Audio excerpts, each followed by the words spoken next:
Desde los estudios de NTC, la red independiente presenta Noticias 1. Well done, Alex. Aquí está. Esta es la imagen del día, la subasta que tuvo lugar el pasado jueves en París, en la que se ferió una diadema de la cultura calima que previamente había sido expoliada en Colombia por cazadores de tesoros o guaqueros. Sotheby's, la cadena mundial de subastas, ni siquiera respondió las quejas del Ministerio de las Culturas de Colombia, que le pedía no hacerlo. Y ahora la joya patrimonial entra en la lista de objetos denunciados por nuestro país ante la Interpol, pues la casa de subastas se comprometió a ayudarle a su nuevo dueño a sacarla de Francia. De esta historia hablaremos hoy. En Noticias 1 esta noche, el gobierno espera poner en cintura a los influencers que desde sus redes sociales promueven rifas ilegales. Según Petro, evaden impuestos por 2.000 millones de pesos.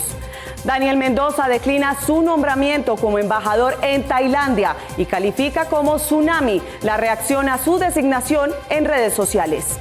Tribunal de Cundinamarca anuló sentencia fiscal contra uno de los administradores de Reficar. El investigador del caso dice que se le da carta blanca al desperdicio contractual en la sentencia. El testigo estrella del caso por manipulación de soborno a testigos contra Álvaro Uribe se recupera hospitalizado de un infarto. ¿Y en qué tal esto? Por debajo de su valor de subasta, Sotheby's vendió una diadema de la cultura calima que Colombia reclama como patrimonio. Por la prensa libre y el derecho que todos ustedes tienen a la verdad. Yo soy la red independiente. Presenta Noticias 1 con Diana Gil y Gerson Caucha. Muy buenas noches para todos. Bienvenidos a las mejores noticias del fin de semana. Los influencers que hacían rifas en sus redes sociales y cuyas cuentas pidió bloquear el gobierno deberán pagar el 14% del precio total de las boletas vendidas de cada sorteo. Miguel Ángel Peñaranda. Diana, el gobierno resolvió imponerles por decreto la tasa luego de que se hundiera la posibilidad de hacerlo en la ley de financiamiento que no se aprobó en el Congreso.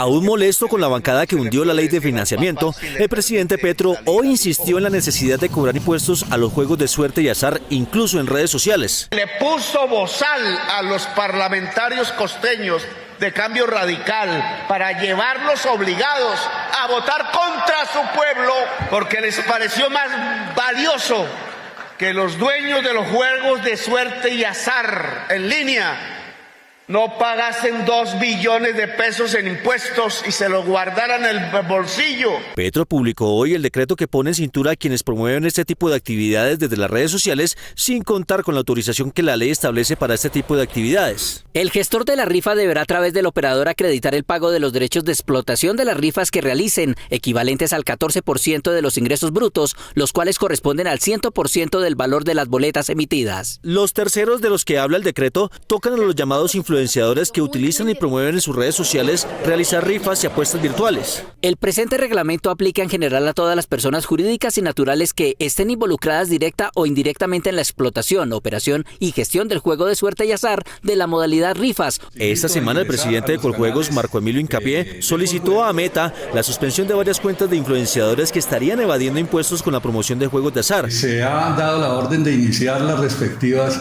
indagaciones, investigaciones a estos operadores. Algunos influenciadores rechazaron las medidas que está adoptando el gobierno porque al parecer tampoco había información completa sobre las reglas. ¿Cuál fue mi error? Y esta vez pues no me lo dejaron hacer. ¿Cuál fue mi error? Dentro del combo relámpago siempre meto una boletica y siempre digo que estoy rifando alguno de mis carros.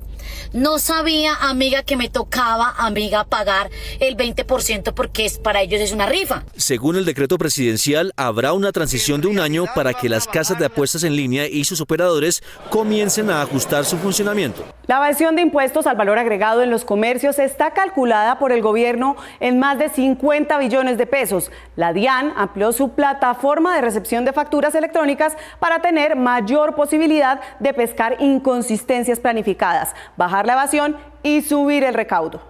La DIAN no solo ha detectado inconsistencias en la facturación electrónica, sino también en el recaudo del IVA que deben realizar los comercios. En algunos casos se han encontrado facturas con un IVA del 17% e incluso del 25%, valores que no están contemplados en el estatuto, mientras que en otros la evasión es más notoria. Nos hemos encontrado con bienes que están sometidos al 19%, que les liquidan el 5 o el 10%, o sea, una tarifa que no corresponde. O incluso en algunos casos, pese a que el bien o el servicio está grabado con IVA o hipoconsumo, liquidan 0 pesos. La mayoría de las inconsistencias en el recaudo del IVA, que cuestan más de 50 billones de pesos al año por evasión, se registran en establecimientos de comercio. En los sectores de manufactura, que ahí nosotros recaudamos el 28% del total, el comercio también con alrededor del 29%, las actividades de construcción con un 14%. Aunque la plataforma de la DIAN está habilitada para recibir 70 millones de facturas al día, no se llega ni a la mitad. Hemos ampliado la plataforma para recibir 48, 70 millones de documentos, vamos en 32, hemos tenido un pico de 36, pero lo ideal si no hubiese evasión es que estuviéramos recibiendo alrededor de 48 millones de documentos al día. Hasta la fecha se han detectado transacciones por 2.5 billones de pesos que generan sospecha de la DIAN, al tener inconsistencias como valores muy altos para la capacidad económica de los facturadores o liquidaciones de impuestos que no corresponden. Nos indican, yo hice una compra por 5 millones de pesos, por ejemplo, pero a mi correo electrónico enviaron una factura por 50 millones. Entonces ya ese es otro tipo de inconsistencia de interés para la DIAN en la parte de fiscalización. Los establecimientos y contribuyentes que no logren explicar las inconsistencias en IVA y facturación electrónica serán sancionados por la entidad.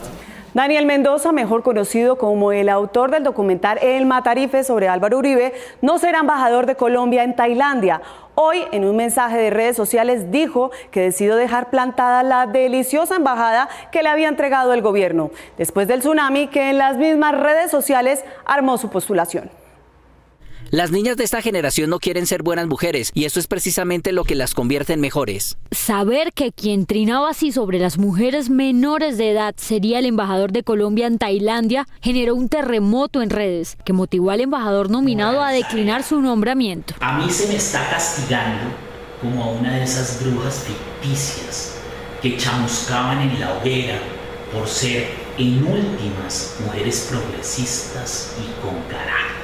El presidente inicialmente lo respaldó. Si el amor es lo que nos hace dignos y lo que nos permite vivir, por ahí me están diciendo que no puedo nombrar al señor Mendoza de embajador, el que hizo el Matarife. Pero la vicepresidenta se unió a las voces de feministas y defensoras de los derechos de las mujeres. Como vicepresidenta de la República y ministra de la Igualdad y la Equidad, no puedo tolerar la misoginia. Fue después de que Mendoza resolvió renunciar. Allá en Bangkok me espera una deliciosa embajada a la que decidí dejar plantada. Mendoza ahora se declara ajeno a lo manifestado en sus trinos, pues asegura que estos no expresan su pensamiento, en respuesta a la defensora del pueblo. Decir, respetada doctora Marín, que estas expresiones literarias, repito, de boca de mis personajes, contienen mis propios deseos. Es como decir que Mario Puzo tiene mente de asesino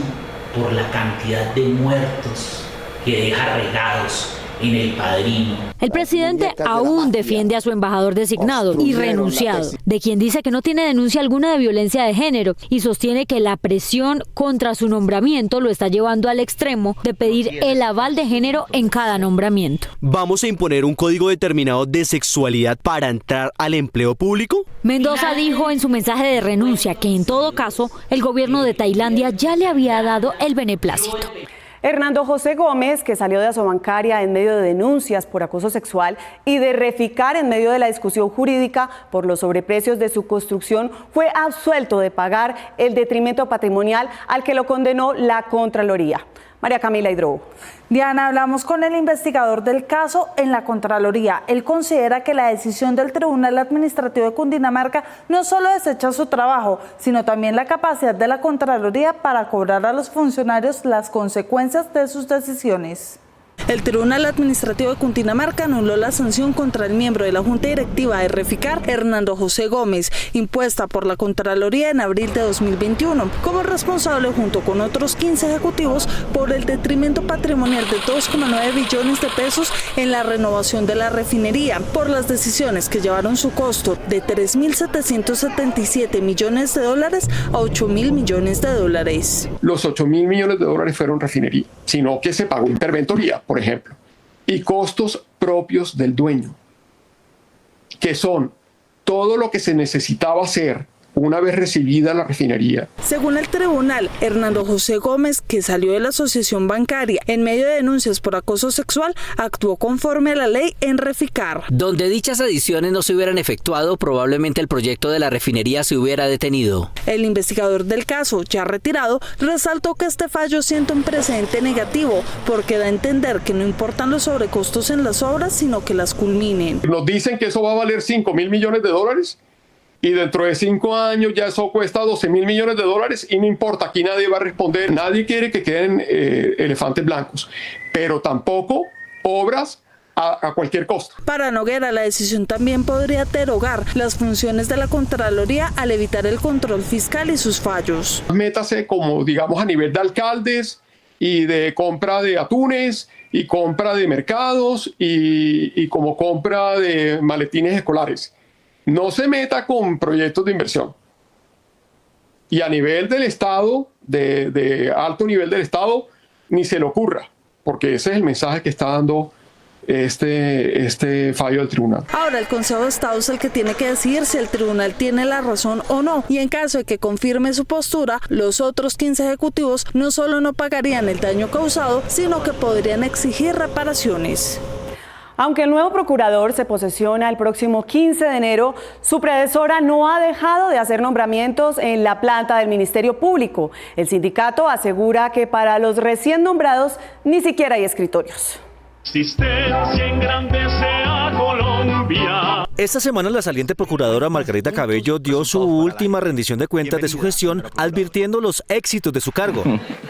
Es pequeño, no se ve. Todos los funcionarios estaban citados al encuentro en un hotel de Bogotá, pese a que la Procuraduría cuenta con las instalaciones aptas y renovadas para hacer este tipo de eventos. Aquí nosotros tenemos 2 auditorios bien amplios, propiedad de la Procuraduría General de la Nación, en donde perfectamente se podía haber entregado esa rendición de cuentas y nos hubiéramos ahorrado un dineral en la feria del despilfarro. Cabello, que estuvo acompañada de los funcionarios que nombró a dedo y de otros que ya dejó atornillados, no habló de esas maniobras en la rendición de cuentas. Pero oiga, es una feria de contratos, de nombramientos, van más de 800, porque hasta ayer estaba nombrándose personas al interior de la Procuraduría, grado 24, una presidenta de una organización sindical, grado 24 también, funcionarios que han sido nombrados en Córdoba, en Medellín, en donde ni siquiera tienen dónde sentarse, o sea, no van a trabajar, pero sí van a devengar. Aunque los registros de contratación y decretos de nombramientos deben ser publicados por normatividad, los registros están hasta octubre y no aparecen los que realizó la procuradora en tiempo récord. Ellos lo que no quieren es cumplir el mandato, el fallo del Consejo de Estado.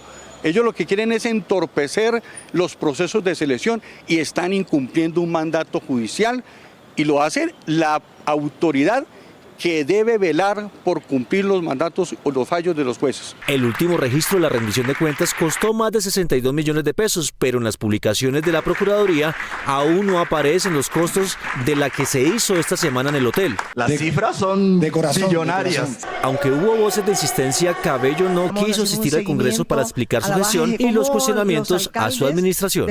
Mil gracias por... El principal obstáculo para el esclarecimiento de la verdad de la guerra en Colombia son las actividades criminales y la falta de compromiso de las organizaciones criminales posguerrillas con la paz total, según lo diagnosticó su comisión de seguimiento. La falta de voluntad de organizaciones criminales posguerrilleras, desconexión entre los entes territoriales y el gobierno nacional, incremento de la violencia en las regiones, ausencia de herramientas jurídicas y falta de resultados frente a la paz total son los obstáculos para el esclarecimiento de la verdad en el marco del conflicto, según su comité de seguimiento. Son 9 mesas de diálogo que hoy tiene el país, son mesas de diálogo que no están dando resultados, son mesas de diálogo que no están hablando entre ellas y los territorios donde están operando esos actores del conflicto, que están en estas mesas de diálogo siguen siendo territorios donde se está generando altísimos niveles de violencia hacia la sociedad. En la presentación del informe de las recomendaciones de la Comisión de la Verdad, los expertos consideran que se debe profundizar en varios temas en las mesas para hacerle frente a la violencia actual del país. En los ceses bilaterales y unilaterales del conflicto armado no fueron efectivos en muchos de los casos, con algunas excepciones por supuesto, e incluso sirvieron para que se fortalecieran los actores armados y generaron prácticas como el confinamiento, el desplazamiento forzado y el aumento de violencia. Este comité recogió las voces de líderes y lideresas sociales en los territorios. Mientras se avanza en estos intentos de construir la paz, de implementar un acuerdo, continúa dinámicas de violencia, de crisis humanitaria. La coordinadora humanitaria habló de más de 1000 episodios de afectación de la población civil en este año. El desplazamiento forzado sigue creciendo, el confinamiento, y hay esa preocupación. Finalmente sostuvieron que si bien hay que avanzar en la construcción de la paz, hay que buscar con los grupos armados que están en diálogo acuerdos humanitarios y compromiso con el derecho internacional humanitario. La fortuna en joyas que le fue incautada esta semana a Jorge Alfonso López, alias El Gatico, no estaba escondida en ninguna caleta, sino en la casa que él, por cuenta de la manipulación de sus testaferros, ocupaba como dueño, a pesar de que le había sido incautada. El pasado 5 de noviembre, la Fiscalía y la DIJÍN allanaron uno de los apartamentos del edificio Murano, ubicado en el barrio Villa Country de Barranquilla. Tuvo información sobre lugares en los que se ocultaban joyas y elementos de valor que tendrían relación con las actividades ilícitas que se le atribuyen al exalcalde de Magangué, Bolívar, el señor Jorge Luis Alfonso López. En este edificio se ubican 3 apartamentos pertenecientes a la fallecida criminal Enilce López, alias La Gata, que están bajo la administración de la Sociedad de Activos Especiales SAE, entidad que en 2022 arrendó directamente los 3 inmuebles a presuntos testaferros del condenado delincuente Jorge Luis Alfonso López, alias El Gatico. Hay 3 apartamentos que son del gato, pero que está a cargo del gato, pero ellos, la SAE se los regresó a ellos, y la que está al frente de esos apartamentos es Lina, junto con Robert. En el apartamento administrado por la SAE fue encontrada una habitación con una puerta blindada, por lo que fue necesario que la policía derribara la pared. En su interior fueron encontradas 3 maletas con por lo menos 1.600 piezas de oro, entre relojes, pulseras, anillos con diamantes, monedas de oro y varios lingotes. Estos elementos habrían sido adquiridos para legalizar recursos provenientes de diferentes conductas delictivas que presuntamente heredó el exalcalde de Magangué luego de la captura de su madre, la hoy fallecida Enilce López, y los posibles nexos con estructuras del Clan del Golfo que tienen injerencia en la costa atlántica. Informantes de la Fiscalía le dijeron a este noticiero que están colaborando con las autoridades luego de negociar una recompensa por un porcentaje de los elementos de valor que logre encontrar el ente acusador en los allanamientos, y agregaron que solo en Barranquilla el condenado por homicidio y concierto para delinquir con grupos paramilitares, Jorge Luis Alfonso López, tiene por lo menos 60 bienes que no han sido entregados a las autoridades. A la fecha, hay por lo menos 645 bienes muebles e inmuebles avaluados en más de 962 mil millones de pesos con medidas cautelares, pero algunos de ellos están nuevamente en poder de la familia López gracias a que sus testaferros se han visto favorecidos por la SAE a través de contratos de arrendamiento. Por lo menos 50 militares que estuvieron adscritos a las brigadas de Urabá, Chocó, Antioquia, Córdoba y Bolívar deberán ser investigados por su relación con el exterminio de la Unión Patriótica, un partido político que en su momento el ejército definió como enemigo. El pasado 22 de octubre, la JEP compulsó copias a la Fiscalía contra más de 50 militares, policías y civiles que tuvieron alguna relación con violaciones a los derechos humanos y al derecho internacional humanitario, con crímenes cometidos por miembros de la fuerza pública en asociación con paramilitares y al exterminio de al menos 5.700 miembros de la Unión Patriótica entre 1984 y 2016 en jurisdicción de las brigadas 11 y 17 y de la Primera División del Ejército. En la práctica práctica, asociaciones de dicho tenor conllevaron a catalogar a los civiles de la UP y del Partido Comunista de Colombia como miembros activos de las FARC. En el auto, la JEP incluyó informes de inteligencia que el DAS elaboró en marzo de 1988 mientras hacía seguimientos a estudiantes, sindicalistas y políticos de izquierda, entre ellos a miembros de la UP como el diputado de la Asamblea de Antioquia, Gabriel Jaime Santamaría Montoya, asesinado año y medio después por orden del paramilitar Carlos Castaño. Presencia militar. Según las recopilaciones de la JEP, autoridades detuvieron de manera arbitraria a 255 militantes de la UP y encontró casos de campesinos detenidos en 1994 que fueron relacionados con la masacre de la Chinita. En total, fueron 32 testigos que, bajo la reserva de identidad, acusaron a los líderes de la Unión Patriótica de ser responsables de la masacre de la Chinita. Sobre estos casos, la JEP en la compulsa de copias incluyó al coronel Jorge Alberto Amor, comandante del UNACE en 1994, al coronel Libardo Molina, excomandante de la policía Urabá, y a 3 mayores, 9 capitanes, 8 tenientes, 3 sargentos, 3 cabos y 2 soldados del ejército. De igual manera se compulsarán copias al macrocaso 08 contra el señor Herman Arias Gaviria, ex superintendente de Vigilancia y Seguridad Privada para los años 1995 y 1996, por cuanto en su gestión se promovieron y constituyeron las asociaciones Convivir que fortalecieron los grupos paramilitares. El expediente de 656 páginas, trasladado por la JEP a la Fiscalía, incluye también a un general y a 14 coroneles y mayores por acciones presuntamente relacionadas con fortalecimiento de grupos paramilitares mediante las Convivir, reclutamiento de exguerrilleros de la FARC y del EPL para las filas de las autodefensas y asentamiento de bases paramilitares en la región de Urabá. Juan Guillermo Monsalve, el ex paramilitar que se convirtió en el testigo estrella del caso por soborno a testigos contra Álvaro Uribe, está en cuidados intensivos por un incidente cardíaco esta mañana. Su abogado pide que se investigue la causa de su infarto. Juan Guillermo Monsalve, el testigo principal en el proceso por fraude procesal y soborno en contra del expresidente Álvaro Uribe, se encuentra internado en una UCI desde la mañana de este sábado tras sufrir un infarto. Hace algunos días, Juan Guillermo Monsalve venía presentando un cuadro de salud algo preocupante, con unos dolores en el pecho, que terminó entonces afianzándose en esta madrugada, o la madrugada del día de hoy, cuando a través de una comunicación que me hizo, bastante angustiado, con un fuerte dolor desde la 1 de la mañana, tenía paralizado ya el cuerpo. Hasta el momento se desconoce cuántos días estaría hospitalizado, pues su pronóstico es reservado. Es necesario por lo menos estar muy vigilantes a su desarrollo de salud durante las próximas 48 horas.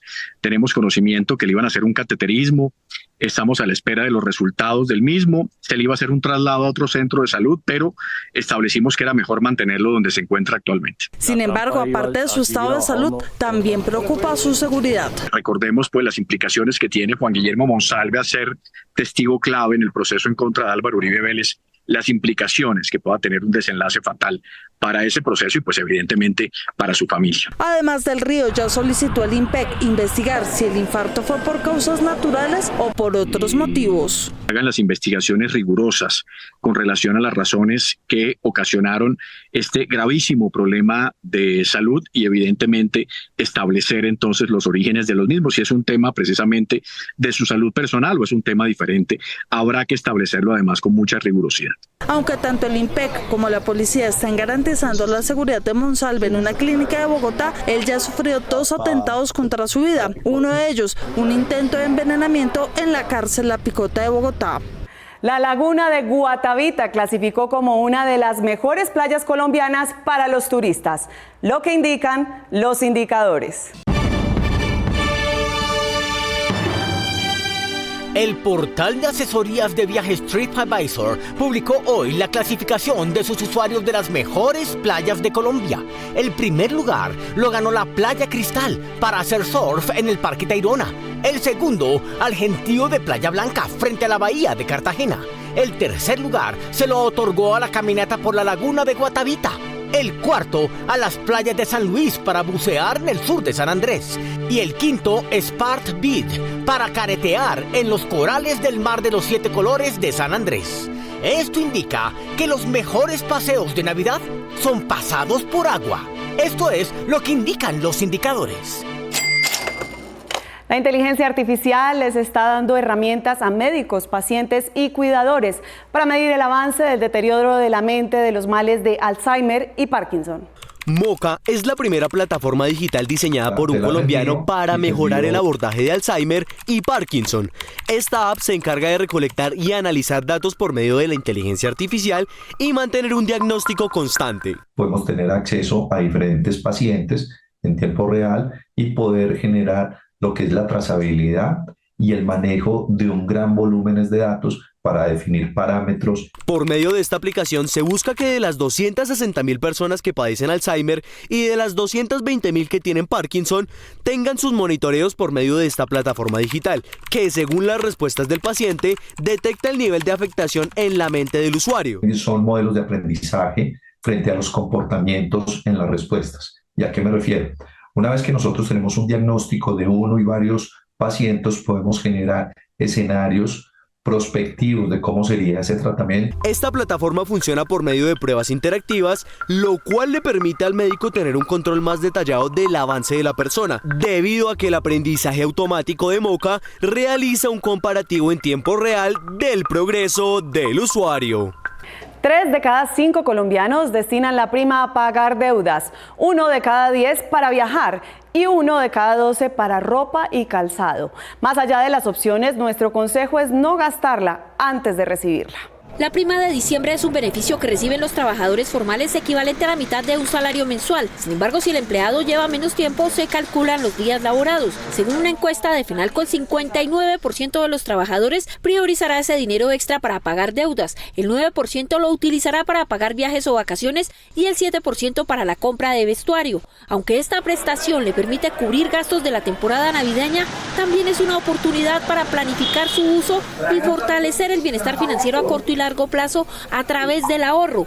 Evite gastar la prima antes de recibirla. Si empieza a contar con este dinero extra antes, cuando lo tenga a la mano estará comprometido en su mente y seguramente lo dilapidará. Asimismo, es recomendable que a la hora de los gastos en ocio y festividades se busquen alternativas de ahorro para que dicho presupuesto no sea superado o incluso puedan ser reducidos.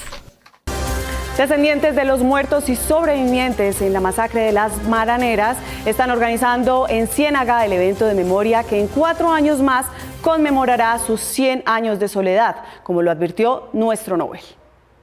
Ellos estaban concentrados en la plaza, se dieron, algunos hablan de una emboscada, pareciera ser que sí, y estaban esperando, pero entonces cuando les dijeron, nadie pensó que iban a disparar. Mildred Maldonado es nieta de José Pepe Maldonado, de quien tiene esta foto, uno de los sobrevivientes de la masacre de las Bananeras ocurrida el 6 de diciembre de 1928 a manos del ejército, que asesinó a sangre fría a obreros que estaban en huelga en la plaza principal de Ciénaga Magdalena. Decía él que al tercer toque hubo una lluvia de balas y ahí cayeron niños, cayeron mujeres, cayeron hombres. Cuenta que su abuelo, que para la época tenía 20 años, hacía parte del comité de huelga y era capataz de una finca bananera y que por orden del ejército le tocó quedarse en ella mientras sus compañeros eran fusilados. Mi abuelo se entera y deciden esconderse en el monte literalmente, no en las fincas. Del 6 al 10 de diciembre se llevaron varios actos de conmemoración en la región de este hecho que aún persiste en la mente de los cienagueros. Después de la masacre quedaron viudas, aquellas mismas viudas de las cuales el doctor Jolerese Gaitán abanderó el proceso y defendió su caso. Rechazar y condenar todos estos actos crueles de los gobiernos contra los trabajadores y sus luchas. Hacemos un deber de memoria para entender que todo lo que ha ocurrido desde 1928, la estigmatización, el anticomunismo. Gabriel García Márquez encontró la manera de contarle al mundo lo que había sucedido en Ciénaga Magdalena ese 6 de diciembre de 1928. Y lo vendió como ficción, sí, porque no había otra forma de decirlo. La celebración, un museo naciente que se está formando en la casona de la Bananera, las entrevistas a los mayores y las conmemoraciones son en realidad el prólogo para lo que será el evento dentro de 4 años, cuando las víctimas de las Bananeras cumplan sus 100 años de soledad. El sistema de subsidio familiar les permite a sus cotizantes obtener un seguro de desempleo que les da la posibilidad de mantenerse al día en salud y pensiones. La tasa de desempleo en Colombia fue de 9,1% en octubre, según el DANE. Es decir, que cerca de 2 millones de colombianos no tienen trabajo. Los cesantes pueden acudir al subsidio de desempleo que ofrecen las cajas de compensación. Mira, el subsidio al desempleo es un beneficio que entregan todas las cajas de compensación a nivel nacional a las personas que quedan cesantes o desempleadas con el fin de garantizarles beneficios como el aporte a salud, el aporte a pensión y una transferencia. Para acceder a este beneficio, debe haber cotizado en alguna caja de compensación. Si es un trabajador independiente, debe haberlo hecho por 24 meses y si es dependiente, por 12. Además, no debe recibir ningún ingreso ni estar cotizando en una EPS. Es un paquete de beneficios. El primero es una transferencia económica equivalente a 1,5 salarios mínimos. Esta la entregamos en 4 cuotas, dividido en 4 cuotas. Y los otros beneficios es que le damos continuidad en el aporte de salud y pensión durante 6 meses. El Banco de la República estima que 2024 cerrará con una tasa de desempleo entre el 9,9% y el 10,8% y calcula que el próximo año se ubique en 10,4%. Los colombianos en las multitudes de Navidad están acompañados por la familia Roberto. Por eso es hora de estar pendientes del cosquilleo en las calles, pero frente al computador de los vínculos sospechosos que tienen el mismo propósito. En la temporada de fin de año aumentan las estafas debido al incremento de compras, transacciones en línea y la búsqueda de ofertas. Para evitar caer en manos de los delincuentes, evite hacer clic en enlaces sospechosos, mensajes de texto o redes sociales que envían ofertas irresistibles. Monitoree sus estados de cuenta para detectar cualquier cargo no autorizado. Si encuentra algo sospechoso, repórtelo de inmediato. Las tarjetas de crédito suelen ofrecer una mayor protección contra fraudes, mientras que las débito pueden estar vinculadas directamente a su cuenta bancaria. Mantenga las actualizaciones de seguridad más recientes y aplicaciones de compras. Si recibe un mensaje diciendo que ha ganado un premio o regalo en una promoción que no recuerda haber solicitado, desconfíe. Antes de realizar una compra, asegúrese de que el vendedor tenga una política clara de devoluciones o reembolsos y que pueda contactarlos fácilmente si hay problemas con su pedido. Aunque la casa de subastas Sotheby's esperaba conseguir 40.000 euros por una pieza robada del Patrimonio Cultural de Colombia que subastó el jueves pasado, esta se vendió por debajo de su cotización en 24.000 euros. ¿Qué tal esto?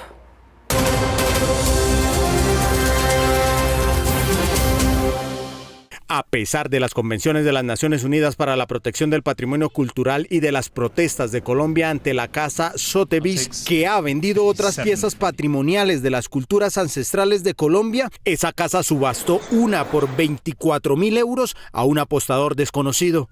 Sotheby's, fundada en Londres en 1744, ferió esta diadema del guaquero y coleccionista André Emmerich de Nueva York, adquirida por él en diciembre de 1967, según las notas aclaratorias del catálogo, que pretende fechar su adquisición antes de la Convención para la Protección del Patrimonio Mundial, Cultural y Natural de 1972, pues en esta se define como delito su comercialización. La comercialización del patrimonio de cualquier nación es un delito, tanto para quien la vende como para quien la compra. La idea de convertir y de darle un precio a objetos que tienen un sentido histórico, un sentido identitario para pueblos originarios como el pueblo Calima constituye un grave atentado y fomenta una cultura de la ambición. El Ministerio de las Culturas, el Instituto Colombiano de Antropología e Historia y la Cancillería coordinaron acciones para hacerle saber a la casa de subastas británica que consideraban que sus actividades iban en contra de la Convención de UNESCO contra la legislación colombiana y que Interpol tiene dispuesto un equipo internacional interdisciplinario para perseguir el arte patrimonial expoliado. Para que logremos frenar el tráfico ilícito de piezas del patrimonio arqueológico colombiano y logremos también posicionar una propuesta pedagógica que inhiba el comercio ilegal de este tipo de patrimonio cultural. En este caso, el delincuente comprador está protegido por el vendedor, que anuncia en el catálogo que le colaborará en sus actividades para sacarla de París con rumbo al domicilio del anónimo interesado. Sotheby's, previa solicitud y abonado a una tasa administrativa, puede solicitar una licencia para exportar sus lotes fuera de Francia. La pieza colombiana hizo parte de la subasta que tuvo lugar en la sede de Sotheby's de París el jueves pasado, dentro de un lote que definió como arte de África, Oceanía y las Américas, y 2 piezas de arte precolombino que destacaron en su catálogo. Well done, Alex. La galería del ya fallecido huaquero André Emmerich, que la ofreció a la subasta, dice que se trata de una diadema de oro calima. Pertenece al periodo Yotoko, alrededor del 100 y 700 después de Cristo, y que adquirió de una colección europea de 1967, es decir, antes de que se firmara la Convención de UNESCO. Es un atentado contra la identidad y las culturas colombianas. La casa británica Sotheby's vendió una diadema de la cultura calima del periodo Yotoko de una manera inane y de una manera ominosa. La pieza de oro de 27 centímetros de ancho por 28 de alto y que tenía un valor estimado entre 40.000 y 60.000 euros antes de ser subastada, terminó en manos de un coleccionista en 24.000 euros, poco más de 105 millones de pesos, un valor insignificante para la herencia cultural que significa esta pieza de la cultura precolombina. Nos vemos en las redes sociales y mañana domingo aquí en Noticias 1 con las mejores noticias del fin de semana. A ustedes gracias por elegir la independencia.